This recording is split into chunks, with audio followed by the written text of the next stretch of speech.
اس وقت بھی اسرائیل، Mossad, CIA ناکام رہی ہیں اور حالیہ جو کاروائیاں ہو رہی ہیں اور ان کا مقصد ہے ایران کو کسی بھی طرح بیک فٹ پہ لے کے جائے، تو میں سمجھتا ہوں یہ ایبسلیوٹلی اس میں یہ فیلڈ اور فلاپ رہیں گے۔ اچھا، یہ فرمائیں کہ ٹرمپ یہ کہہ رہا ہے کہ بالواسطہ مذاکرات چل رہے ہیں، اور اس کی تصدیق میسیجز کی حد تک اسحاق ڈار صاحب جو ہمارے پاکستان کے وزیر خارجہ بھی ہیں، نائب وزیر اعظم ہیں، وہ کر رہے ہیں کہ جی میسیجز تو چل رہے ہیں، بالواسطہ ان کو مذاکرات کا نام نہ دیں لیکن رابطوں کا نام دیا جا سکتا ہے، چل رہے ہیں، لیکن ایرانی قیادت مسلسل اس کی تردید کر رہی ہے۔ تو بطور جرنلسٹ، اینالسٹ، آپ کے خیال میں یہ میسیجز چل رہے ہیں اور کہاں تک امکان ہے کہ یہ دونوں فریق مذاکرات کی میز پر بالآخر بیٹھ سکیں؟ دیکھیں، جہاں تک ایرانی لیڈرشپ کے جو سٹینس ہے، یہ کل اور پرسوں اگر آپ یہ سوال مجھ سے کرتے ہیں تو میں آپ سے ایگری کرتا کہ ایرانی لیڈرشپ کہہ رہے کہ کوئی انڈائریکٹ یا ڈائریکٹ مذاکرات نہیں ہو رہے، لیکن جب محترم المقام deputy prime minister, foreign minister, senator Dar sahab excellency نے جب کنفرم کیا ہے کہ کوئی میسیجز تھرو آؤٹ پاکستان کی طرف ایکسچینج ہو رہے، انڈائریکٹ مذاکرات ہے، تو قطعی طور پر ایران یہ میسیج ریسیو بھی کر رہا ہے اور پاکستان کے ذریعہ رپلائی بھی دے رہا ہے۔ ایک نقطہ میں یہاں پہ ضرور بتانا چاہتا ہوں پاکستان کے کردار کو، جو کہ خطے میں کچھ ایکسٹریمسٹ کو یہ ہضم نہیں ہو رہی، اور جو لوگ اسرائیل کے ساتھ نیکسس کر کے پاکستان کو نیچے دکھانے کی کوشش کی تھی مئی 2025 میں، پاکستان کی یہ کردار صرف حالیہ دنوں تک محدود نہیں ہے یا گزشتہ سال جنگ میں ایران کا ساتھ دینے کا نہیں ہے۔ پاکستان گزشتہ 4 دہائیوں سے ایران کے انٹرسٹ کو بڑے قریب سے دیکھ رہے ہیں اور ہمیشہ اس بات کا خیال رکھا ہے۔ آپ کے علم میں ہوگا کہ واشنگٹن میں جو پاکستان ایمبیسی ہے، وہ وہاں پہ ایک دفتر بھی سیپریٹ ہے جہاں پہ پاکستان ایران کے انٹرسٹ کو لک آفٹر کرتا ہے۔ جس طرح تہران میں سوئٹزرلینڈ کی جو ایمبیسی ہے وہ امریکی معاملات کو دیکھ رہے، تو پاکستان دہائیوں سے واشنگٹن میں اپنے سفارت خانے میں ایران کے معاملات کو دیکھ رہے، تو فلی ایشورڈ کہ پاکستان اس میں بالکل کامیاب ہوں گے، لیکن اس پہ اسپوائلرز بہت ہیں۔ اسپوائلر کی جو آپ بات کر رہے ہیں، پاکستان اور ایران کے تعلقات نظریاتی ہیں، برادرانہ ہیں، مذہبی ہیں، علاقائی ہیں، ہر لحاظ سے ہیں۔ بھارت اور ایران کے بیچ بھی سفارتی طور پہ قربتیں ماضی میں رہی ہیں، لیکن جو جے شنکر نے ابھی زبان استعمال کی ہے افضل صاحب، وہ کیا ایران کی ہمدردی ظاہر ہوتی ہے اس سے کہ بھارت ایران کا ہمدرد ہے؟ اس جنگ کے بعد this phase shall be passed، اور سب یہ جنگ ختم ہوتے ہوئے دیکھیں گے انشاءاللہ، لیکن میں سمجھتا ہوں کہ ایرانی نظام کو، لیڈرشپ کو، یہ ہندوستان جو ہے اس کے ساتھ تعلقات کو ریکنسیڈر یا ریویو کرنے کی ضرورت ہے۔ مجھے لگتا ہے یہ جو سو کالڈ وزیر ایکسٹرنل افیئر کا جو منسٹر ہے، جو کہ ایک ہاتھ ایکسٹریمسٹ زیادہ اور منسٹر کم، شاید وہ یہ دیکھ پا نہیں رہے کہ مقبوضہ کشمیر میں جو عوام ایران کی حمایت میں اٹھ کھڑی ہوئی ہے اور ان کے لیے مالی امداد کا اعلان جو کیا ہے، شاید ان کو یہ برداشت نہیں ہو رہا۔ اس انتہا پسند وزیر خارجہ کو شرم آنی چاہیے جب ان کے سرزمین میں ایک نہتے ایرانی نیوی ایک ان آرمڈ کشتی دعوت دے کے ان کو بلا لیتے ہیں، اور جب ایکسرسائز ختم ہو کے وہ کشتی واپس جا رہی ہوتی ہے، ایک میزبان کی ایک ذمہ داری ہوتی ہے، اگر آپ اپنے گھر سے خدا حافظ کر کے اس کو بھیج رہے ہیں، کم سے کم گلی تک، اس سڑک تک آپ نے اپنے مہمان کا خیال رکھنا ہے۔ اس کا انتظار کیا کہ ایران کی جو شپ ہے اپنی ٹیریٹری، واٹر ٹیریٹری سے باہر جائیں، اور آپ نے بڑے بے شرمی سے ان کے اس نہتے سیلرز کے اوپر دہشت گردانہ واقعہ ہونے کا اپنی اجازت دی ہے۔ یہ میں نہیں کہہ سکتا کہ انہوں نے برملا اجازت دی ہوگی، لیکن ان کے جو بیہیویئر ہے اور اس کے بعد اسرائیل کے ساتھ یہ جو نکسز ہے اور صرف زبانی کلامی ایک کنسرن شو کرنا، بھارت کا رویہ 2025 جون میں ایران پر جارحیت بھی اسی طرح رہی اور اب بھی اسی طرح ہے۔ میں انڈیپینڈنٹلی پرسنلی یہ سمجھتا ہوں کہ اس جنگ کے بعد ایران کو بہت چیزیں دیکھنے کو ملے گا، خصوصاً جو عرب برادر ممالک کا جو کردار ہے خطے میں، جنہوں نے اس حملوں سے پہلے سو کالڈ GCC کی میٹنگ بلا کے انہوں نے اسٹیٹمنٹ جاری کر دیا، کسی بڑے ملک نے اسٹیٹمنٹ جاری کر دیا، پھر ایک ملک جو اسرائیل کے ساتھ ابراہم ایکارڈ سائن کر کے باوجود وہ سمجھتا تھا کہ اسرائیل اس کی مدد کو آئے گا، انہوں نے سب نے بیان دیا تھا کہ ہم اپنے ایرو اسپیس، اپنے لینڈ، اپنے پتنی ایسٹس کو ایران کے خلاف استعمال نہیں کرنے دیں گے۔ ایران اس جنگ کے بعد بالکل ریویو کرے گا، خصوصاً جو ممالک ساؤتھ ایشیا میں پروپیگنڈا کر کے خود کو نام نہاد دنیا کی بڑی ڈیموکریسی دکھا کے ان لوگوں کے ساتھ نیکسس کر رکھا ہوا جو آج ایرانین سویلین کے قتل عام میں ڈائریکٹلی انوالو ہے، جو ایرانی بچیوں کے قتل میں انوالو ہے۔ افضل صاحب بالکل یہ ڈیسیژن 2 پاس، اس کے بعد بہت سی چیزیں ایران ظاہر ہے اس نے بھی فیصلہ کرنا ہے کہ بنیادی اب سوال یہ ہے کہ ذرا ہم گراؤنڈ پہ آ جائیں، آپ زیادہ بہتر انداز میں ہمیں بتا سکتے ہیں ابنائے ہرمز اور جو خرگ جزیرہ ہے اس کا میدانی دفاع، ظاہر عسکری حکمت عملی تو آپ کے پاس نہیں ہوگی، ایران کے لیے عمومی طور پہ بتائیے میدانی دفاع کرنا کتنا آسان ہے، اور اگر امریکہ یہاں پہ میرین اتارتا ہے یا اٹیک کرتا ہے تو آپ کیا سمجھتے ہیں کہ اس کو کوئی کامیابی ملنے کے امکانات ہیں؟ دیکھیں اگر آپ اس وقت آن لائن گوگل میپ کر لیں اور خارق جزیرے کے لوکیشن دیکھ لیں، یس یو آر رائٹ، میں ملٹری ڈومینس یا اس کے ایکسپرٹ نہیں ہوں، لیکن جس طرح مجھے وہاں پہ نیریٹو سننے کو مل رہی ہو اور جو ٹائم ٹو ٹائم اپڈیٹس ہو رہی ہے ملٹری کمانڈرز کی جانب سے، جزیرہ خارق کے ساتھ 3 اور کی آئی لینڈز ہیں ایران کے، قشم، ابو موسیٰ اور لارک۔ اچھا، اگر واقعی امریکی صدر چاہتے ہیں کہ اپنی جو اسرائیل کی خاطر اپنی فوج کے لیے قبرستان بنا دے ابنائے ہرمز کو، تو میں سمجھتا ہوں کہ وہ بہت بڑی غلطی کا شکار ہو رہے ہیں، کیونکہ ان کو یہ بالکل علم ہے کہ 3 جزیروں میں ایران نے کس طرح اپنی جو اسٹریٹجک ایسٹس ہے وہ اس جنگ کے دوران نہیں بلکہ گزشتہ 1 سال سے ان کے اوپر بڑی ایکٹیویٹی انہوں نے جاری رکھا تھا، خصوصاً قشم اور ابو موسیٰ جن کی پوری ساورینٹی ایران کے اوپر ہے۔ ایک سو کالڈ کچھ عرب ممالک اپنی ہی ساورینٹی شو کرتے رہتے ہیں، جبکہ پورا ساورینٹی اور وہاں کی پاپولیشن، وہاں کے سیکیورٹی فورسز لک آفٹر پورا ایران کے ہاتھ میں ہے۔ میں سمجھتا ہوں اگر ڈونلڈ ٹرمپ یہ نئی گیمبلنگ کرنے کا شروع کریں تو کیوں نہ وہاں بھی امریکی افواج کے لیے قبرستان بنا دی جائیں۔ اچھا یہ فرمائیں کہ یہ جو اب ایران ظاہر آمادہ ہوا ہے، میسیجز وصول بھی کر رہا ہے، جواب بھی دے رہا ہے، تو آپ کے خیال میں کیا یہ مذاکرات کی میز پر آ سکتے ہیں کوئی پیش کی شرط منوائے بغیر کہ نہ امریکہ کی کوئی شرط ہو نہ ایران کی ہو، دونوں مل بیٹھ کے شرائط پر تبادلہ خیال کریں، ایسی کوئی امید آپ کو ہو سکتی ہے؟ دیکھیں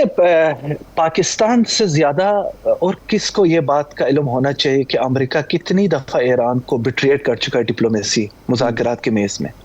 میں سمجھتا ہوں یہ بڑی سینسٹیو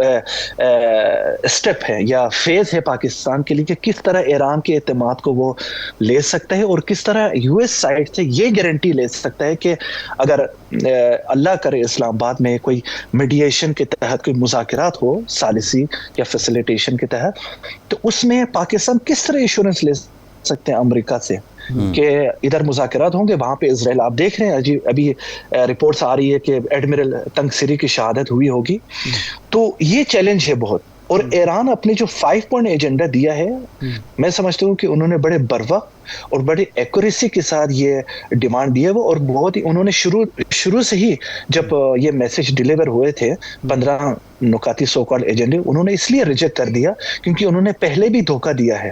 امریکہ کے اوپر اتنی آسانی سے بھروسہ نہیں کر سکتے، اور اگر خدا نہ خواستہ ایرانی لیڈرشپ یہ رسک بھی کر لے تو اس دفعہ ایرانی قوم اس بات سے پیچھے نہیں ہٹیں گے کہ جو ممالک پہلے بھی ایران کو دھوکہ دے کے، خصوصاً جس کا سربراہ امریکہ ہے، تو اب کی بار یہ کوئی کانفیڈنس بلڈنگ میجر نہیں ہو سکتی انلیس یا انٹل پاکستان یہ جو دوست برادر ممالک وہ ٹھوس گارنٹی لے کے آئیں، اور جو سامنے والے فریق ہے جو ایگریسرز ہے ان کو اس بات پہ یا پاکستان کو اعتماد لے لے، جو ممالک درمیان ان کو اعتماد میں لے لے کے مذاکرات اگر ہوں تو ایران کی کنڈیشن پہ اس دفعہ ہونی چاہیے۔ اچھا افضل صاحب، ایک بات جو ٹرمپ نے کہی ہے کہ جی ایرانی قیادت ڈیل کرنا چاہتی ہے، معاہدہ کرنا چاہتی ہے، لیکن اپنے عوام سے ڈرتی ہے، تو کیا ایران میں کوئی ایسا لیڈر ہے جو امریکہ سے معاہدہ کرنے کا خواہش مند ہو لیکن اپنے عوام کے ڈر کی وجہ سے اظہار نہ کر رہا ہو؟ ایسی کوئی اس وقت تمام لیڈرشپ، اس وقت تمام پولیٹیکل ملٹری لیڈرشپ ایران میں under the guidance of the حضرت آیت اللہ امام سید مجتبی خامنئی جو سپریم لیڈر ہے ان کی طرف دیکھ رہے ہیں. وہ ان کے کمانڈر ان چیف ہے, سپریم کمان اتھارٹی ہیں. جو امام خامنئی سپریم لیڈر حکم دے دیں گے اور قوم اسی سائڈ پہ ہے. جس طرح ابھی میں تہران کے فضا میں دیکھ رہا ہوں, کرج کے آپ کو پتہ ہے کرج جو ہے نا ایران کے, جس طرح آپ سمجھے کہ پشاور اور اسلام آباد کی طرح ہے, شاید اس سے بھی قریب ایریا ہے جو شہر میں, جو کہ وہاں پہ ملٹری ایکٹیویٹیز یا کچھ فیکٹریز وہاں پہ زیادہ ہے, اور اتنی دفعہ وہاں پہ بمبارمنٹ ہوئی ہے. میں دیکھ رہا ہوں وہاں کی عوام کی کس طرح اپنے آفس ٹائمنگ ختم ہونے کے بعد, یونیورسٹیز کے ختم ہونے کے بعد وہ جوک در جوک سڑکوں پہ ہیں. میں نہیں سمجھتا اس وقت ایران میں کوئی ایسی لیڈرشپ ہو, ان تمام جارحیت, ان تمام عوام کی شہادتیں, ان تمام نقصانات کے باوجود. درست بات. افضل صاحب, یہ لاسٹ کویسچن ہے, آپ یہ فرمائیے گا, ایران کی طرف سے انٹرنیشنل میڈیا یہ بھی رپورٹ کر رہا ہے کہ اسٹیو ویٹکاف یا جیریڈ کشنر کی جگہ وہ جے ڈی وینس کے ساتھ مذاکرات چاہیں گے. کیوں فوقیت دی جا رہی ہے جے ڈی وینس کو, اور کیا آپ سمجھتے ہیں کہ ڈونلڈ ٹرمپ جو ہیں وہ جے ڈی وینس کی بات سے دوسری نہیں کریں گے؟ اگر آپ ایک چیز اس جنگ کے دوران اگر آپ نے نوٹ کیا ہو کہ آپ جے ڈی وینس کو آپ نے باہر دیکھا ہوا ہے, جس طرح ڈونلڈ ٹرمپ صاحب آئے جاتے, گھر سے نکلتے ہوئے, آفس سے نکلتے ہوئے پریس ٹاک کرتے ہیں, تو جے ڈی وینس بہت ریزرو ہو کے رہ رہے ہیں. تو جیریڈ کشنر اور یہ جو اسٹیو وٹکاف ہے, اس سے معاملہ اس لیے آگے نہیں بڑھ سکتے, دے آر لائک ٹریڈر, وہ تاجر کی طرح ہے. جس طرح ٹرمپ صاحب خود تاجر ہے, اور جس طرح ان کی حاوی ہے اوپر اسٹیو وٹکاف کے اوپر. تو جب جنیوا ٹاکس ہونے کے بعد اسٹیو وٹکاف نے جب ایرانی فارن منسٹر, عمانی فارن منسٹر کے ذریعے سے ایرانی فارن منسٹر کو پیغام دے دیا تھا کہ میں بالکل فل اتھارٹی کے ساتھ ادھر ہوں, اور ہم جا رہے ہیں واشنگٹن واپس, اور عمانی فارن منسٹر بھی جا رہے ہیں جے ڈی وینس سے ملاقات کرنے کے لیے. آپ نے دیکھا عمانی فارن منسٹر نے جے ڈی وینس سے ملاقات کرنے کے بعد جس انہوں نے انٹرویو دیا تھا, انہوں نے سب کچھ کنفرم والی رپورٹ پیش کی, اور انہوں نے کہا پیس ڈیل. بالکل یوز لیس ایکٹیویٹی اسٹیو وٹکاف کے بارے میں دکھائی دیتا ہے, اور ایران کو ایک اتھارٹیرین پرسنالٹی کی ضرورت ہے جس کے آفس کام آ جائے, جس کی بات اور اس کی جو اتھارٹی ہے, اس کا جو عہدہ ہے, وہ ایک آئینی شکل بھی اختیار کرتا ہو. کہ اگر یہاں پہ مذاکرات ہو اسلام آباد میں یا انقرہ میں یا کہیں اور وہ واپس واشنگٹن چلا جائے, تو ایک بندہ سامنے نہ ہو جو اس کے بات سنے بغیر اس کو سائڈ پہ کر لے اور کہے کہ میں دنیا کا بادشاہ ہوں, جو میں کرنا چاہتا ہوں وہی کر سکتا ہوں, جو اسٹیو وٹکاف کے ساتھ ہوا ہے پچھلے 4 ہفتوں کے بعد جو جنگ ایران پر مسلط کی گئی. So this is absolutely Iran's right. بہت شکریہ افضل رضا صاحب, بہت شکریہ آپ کا, آپ ہمارے ساتھ تھے. ایک بریک کے بعد واپس آئیں گے, اس جنگ کے جو معاشی اثرات ہیں ان پر بات کریں گے, اور پاکستان کے لیے اس میں کیا کوئی اپرچونٹی بھی ہے یہ بھی ہم جاننے کی کوشش کریں گے. ہمارے ساتھ رہیے.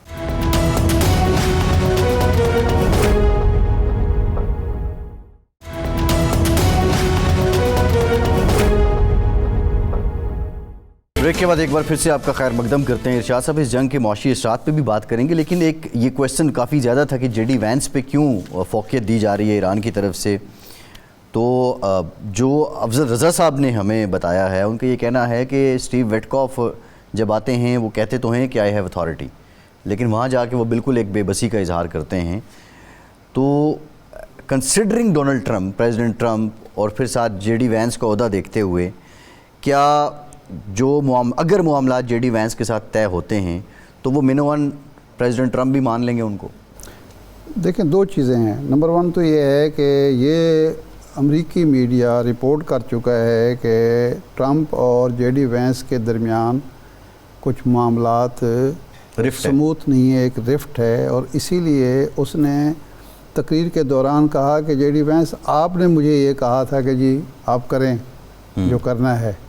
اس کا مطلب یہ تھا کہ اب وہ اختلاف کر رہا ہے جس کی وہ یاد دہانی کرا رہا ہے کہ یہ حملہ کرنے سے پہلے آپ کا مشورہ بھی شامل تھا. اور وہ کچھ اداروں کے سربراہان کو بھی بلیم کر چکے ہیں پریزیڈنٹ. ٹھیک ہے نا, لیکن اس کا تو اس نے کہا نا کہ وینس, جے ڈی وینس آپ آئے تھے اور اس نے کہا کہ جو کرنا ہے کریں.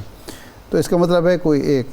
پھر نیتن یاہو کے ساتھ تلخ کلامی جے ڈی وینس کی رپورٹ. ہاں, پھر یہ نائب صدر ہیں باہر, اور نائب صدر کا مطلب وہاں یہ ہوتا ہے کہ اگر صدر خدا خواستہ معزول ہو جائے, مر جائے یا جو بھی ہو, تو اس کا وہ دوبارہ الیکشن نہیں ہوتا, وہ صدر ہی ہوتا ہے. اور اس کے اختیارات یہ ہیں کہ سینٹ کی جو صدارت ہے اجلاس کی وہ نائب صدر کرتا ہے بطور صدر کے, قائم مقام صدر کے. تو اس لیے اگر ایرانیوں نے یہ کیا ہے تو یہ ایک بڑی سمارٹ موو ان معنوں میں ہے. ایک تو یہ ہے کہ وہ یہ کہنا چاہتے ہیں کہ آپ کے داماد جیرڈ کشنر اور آپ کے قابل اعتماد ساتھی اور تجارتی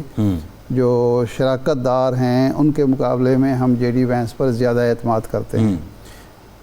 اور ظاہر بات ہے کہ جے ڈی وینس کی بات جب ہوتی ہے تو امریکی اسٹیبلشمنٹ اور امریکی ریاست اور امریکی عوام کو بھی کوئی ان پر اعتراض نہیں ہو سکتا کہ ظاہر بات ہے وہ منتخب نمائندے ہیں نا. ایک تو یہ ہے اس کا پہلو جو ہے. دوسرا یہ ہے کہ چونکہ جیرڈ کشنر اور جو دوسرے ویٹکوف ہیں وہ 2 دفعہ مذاکرات تو ناکام کر چکے ہیں اور یہاں مان کے معاملات طے کر کے نہیں، پہلی دفعہ بھی مذاکرات ہو رہے تھے نا، مذاکرات تو آگے بڑھ رہے تھے تو اس کے بعد حملہ کر دیا. تو اس کا مطلب ہے وہ قابل اعتماد نہیں ہے. لیکن ظاہر بات ہے کہ یہ ہضم کرنا ٹرمپ کے لیے مشکل ہوگا کہ وہ دونوں کو نکال دے. اس لیے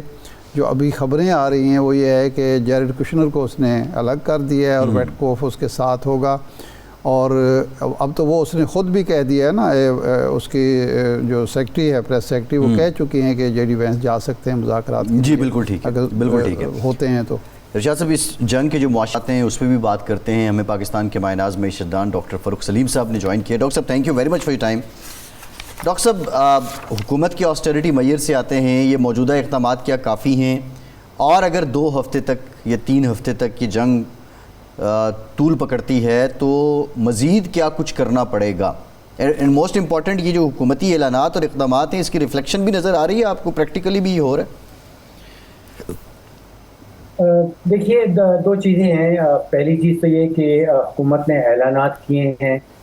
کوئی 100 ارب روپے کی بات کی جا رہی ہے کہ جو ترقیاتی بجٹ ہے اس میں سے کٹوتی کی جائے گی. دوسرا جو آپ کا نیریٹو ہے وہ بہت انٹرسٹنگ ہے کہ واقعی اس کا کوئی عوام کے اوپر کیا امپیکٹ آ رہا ہے. دیکھیے اس وقت میرے نزدیک جو تقریباً 47% پاکستان کی آبادی جو شرح غربت سے نیچے رہ رہی ہے اس کو کس طرح بچانا ہے، اس کے اوپر بوجھ جو ہیں ان کو کم کس طرح کرنا ہے. جو موٹر سائیکل رائڈرز ہیں نا فیصل صاحب پاکستان میں، وہ پاکستان کی معیشت کی آپ سمجھیے کہ ریڑھ کی ہڈی. تقریباً 3 کروڑ موٹر سائیکل رجسٹرڈ ہیں پاکستان کے اندر، اور خاص طور پہ جو دیہی معیشت ہے اس میں موٹر سائیکل جو ہے وہ پاکستانی خاندان جو دیہی علاقوں میں رہتے ہیں ان کا ایک بہت بڑا اثاثہ ہوتا ہے. اس سے کوئی 100 قسم کے کام وہ لیتے ہیں. وہاں پہ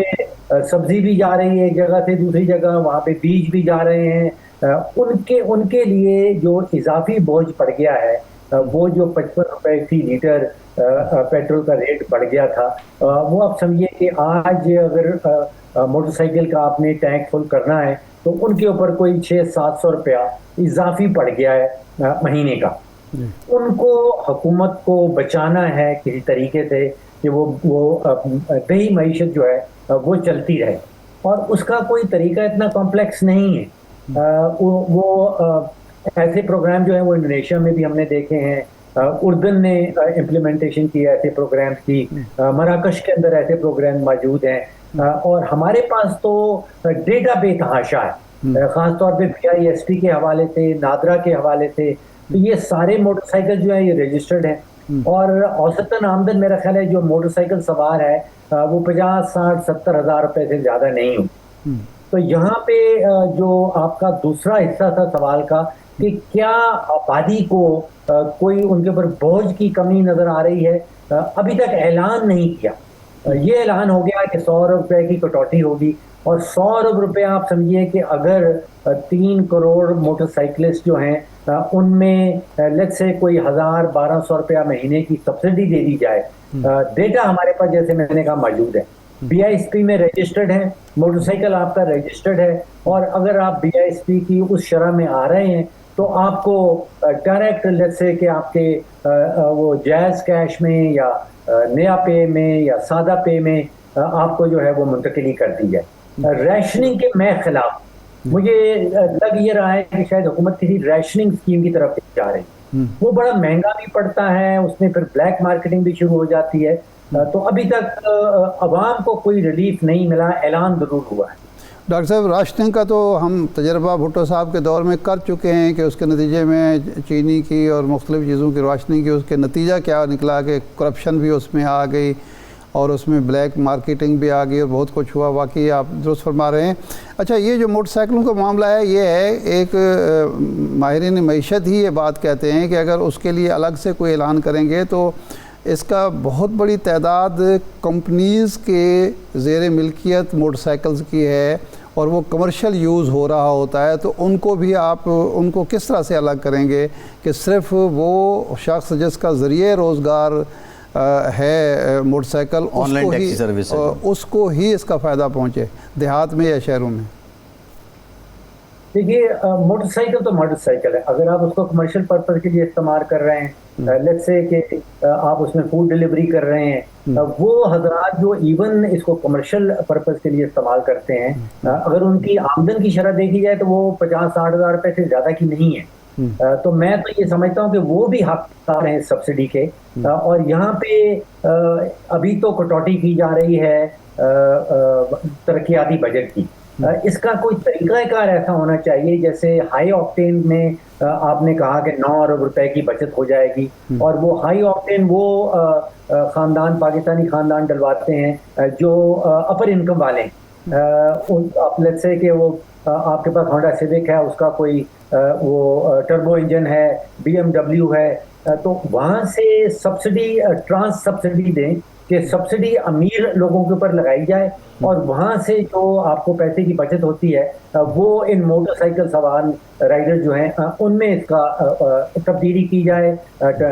ٹرانسفر کیے جائے ان کو پیسے، جس کو وہ کراس سبسڈی کہا جاتا ہے. کمرشل موٹر سائیکل کی تفریق کرنا میرے نزدیک ضروری نہیں ہے. اچھا، یہ حکومت کے تو عجیب و غریب ہوتے ہیں. تعلیمی ادارے بند کر دیے گئے کہ جس سے ہماری بچت ہوگی، باقی سارے ادارے کام کر رہے ہیں، تو کیا تعلیمی اداروں کی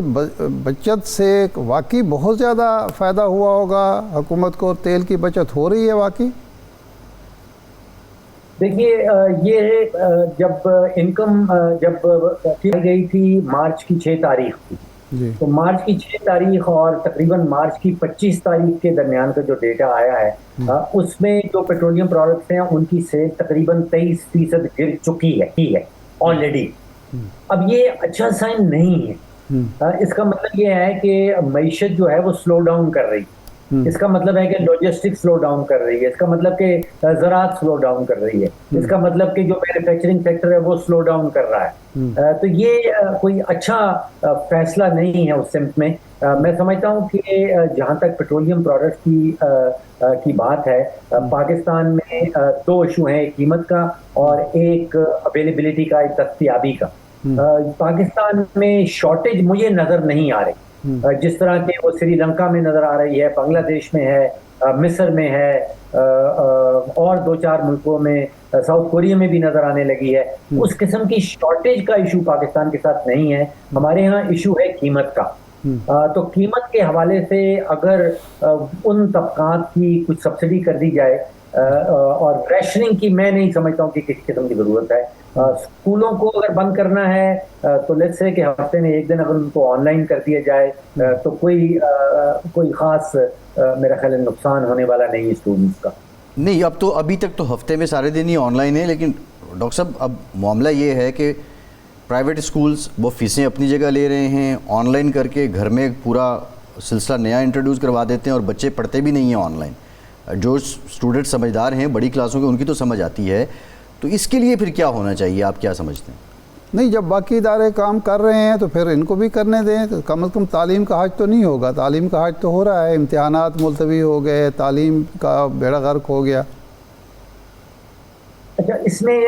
ایک بہت بڑا سوال جو ہے آپ نے بھی اٹھایا کہ اس میں بات آتی ہے کہ اگر یہ جنگ لمبی چلتی ہے. دیکھیے، یہ سارے اقدامات جو ہیں ان کا انحصار ہے کہ یہ جنگ کتنی لمبی چلتی. اب اس کا جو جواب بجائے اس کے کہ ایک وہ انڈیویجول کی بیسس پہ آپ کو دوں، میں اس کا جواب ڈھونڈتا ہوں عالمی دنیا کی جو مارکیٹس ہیں، ان کو ہم اکنامکس میں کہتے ہیں کلیکٹیو وزڈم، یعنی کہ جو اجتماعی حکمت ہے وہ اس کا جواب کیسے دیتی.